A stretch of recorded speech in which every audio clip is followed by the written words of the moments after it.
You've pretty much given up on gardening. This was my story less than a decade ago. But today, I cut from my backyard garden almost daily, and I run a business that's helped over 100 clients do the same. I started by learning to grow just one thing, garden salad.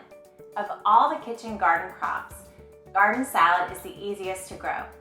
Salad plants are small. You can plant a ton in a limited space. Salad plants grow back. You can harvest again and again. I'm Nicole Burke, and I'm offering all of my salad growing secrets to you in a self-paced course called Salad School. Through 4 modules, you'll learn to build a raised bed, plant seeds and starts, select the right soil mix, grow, harvest, and even troubleshoot.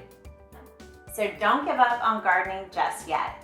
Sign up here to get a free download to learn the 4 things you need to start salad gardening right away.